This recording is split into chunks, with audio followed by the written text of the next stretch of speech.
Imagine this. A quiet room. A single light. And a question that lingers in the air: what if the thing you called your greatest strength was never a gift at all? What if your empathy, the part of you that feels like a blessing and a burden, was born not from love, but from fear? Carl Jung believed this was true. That many empaths are not gifted with supernatural compassion, but are children, who were never allowed to be selfish. Children who silenced their own needs, so that others could remain comfortable. And that silence shaped everything that came after. 1. The origin of empathy. Children who grow up in unstable homes often develop a kind of hypervigilance. They scan every glance, every tone of voice, every shift in the air. It is not intuition. It is survival. They learn to anticipate storms. They learn to soothe before anger rises. They learn to disappear, so others may remain calm. And yet, in mastering this survival, they lose something priceless. They lose their own center. As adults, they carry this forward. They become the invisible ones, in their own lives. They serve. They listen. They care. But inside, they remain uncertain. Disconnected from their own wants, unfamiliar with the sound of their own truth. Empathy becomes both their gift and their wound. They are praised for being kind, admired for being selfless. But few ever notice that selflessness is often just a mask. A mask that hides a fragile truth: I don't know who I am when I'm not taking care of someone else. And so, the very quality that keeps them close to others also keeps them far from themselves. 2. The shadow. Carl Jung spoke of the shadow, the hidden parts of ourselves we are taught to reject. For many empaths, this shadow is not cruelty. It is not violence. It is not malice. No. The shadow is something far more ordinary. And yet, far more dangerous to ignore. It is the simple right to live for oneself. The right to say no. The right to place one's own needs first. The right to rest, without apology. The right to exist, without explanation. But for the child who was never allowed these rights, the shadow becomes heavy. So instead, they build a persona. The helper. The listener. The one who never complains. The one who is always fine. And for a while, it works. The world loves them for it. The world depends on them for it. But the shadow never disappears. It waits. It presses. It demands recognition.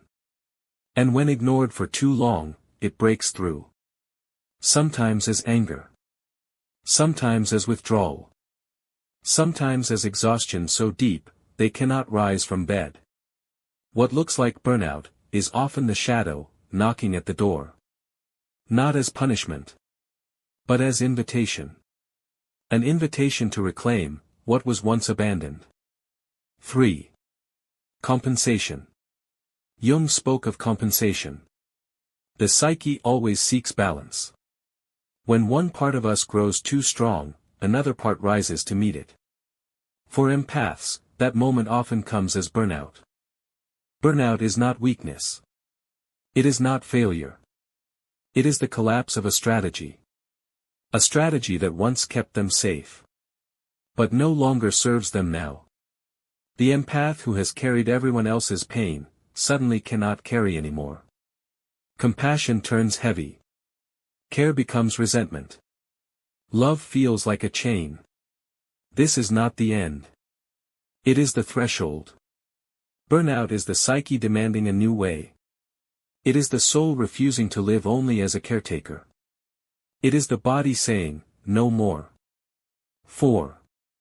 Sacred selfishness. Here, Jung offered something radical.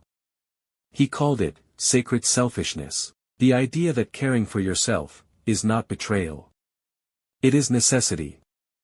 That true wholeness cannot exist if the self is always denied. For the empath, this is terrifying.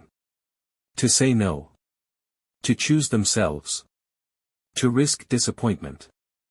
And yet, this is the path to healing. When they begin to honor their own needs, relationships shift. Some collapse. Because they were built only on silent sacrifice. But others deepen. Because at last, they are rooted in authenticity. This is the difference between projection and encounter. Projection sees only a role. Encounter sees the person. Sacred selfishness does not kill compassion. It purifies it. It transforms empathy, from compulsion, into choice. From survival, into love. 5. Integration. At the end of this journey, something remarkable happens. The empath becomes integrated. They hold both sensitivity and sovereignty. They no longer confuse vigilance with love. They choose when to open, and when to protect. They are no longer ruled by others' moods, but guided by their own inner compass. Empathy is no longer their mask. It is their gift. Not sacrifice, but presence. Not erasure, but connection. This, Jung believed, is the privilege of a lifetime. To become who you truly are. For the empath, it means transforming survival into strength. Fear into wisdom. Sacrifice into love. It means reclaiming the forbidden selfishness, and recognizing it as sacred.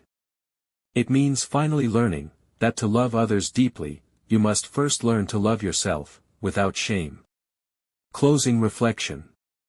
So ask yourself. Has your empathy been a gift? Or has it been survival? Have you carried others so long, that you've forgotten your own weight? Have you mistaken vigilance for compassion? And most of all, are you ready to reclaim the part of you that was silenced? Because in that silence lies your freedom. Empathy was never meant to erase you. It was meant to connect you. And only when you stand whole, can your presence become a true gift. This is the work. This is the path.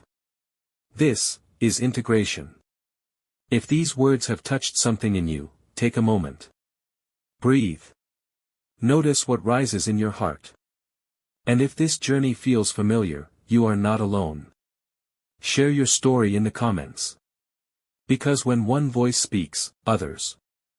If you wish to walk further on this path, subscribe, so you can return here, to a space where we reflect. And grow together. And if there is someone in your life who carries the same hidden weight, gently share this with them. You never know. Your gesture may be the key that opens a door they've been afraid to touch. Remember, healing is not solitary. It is shared.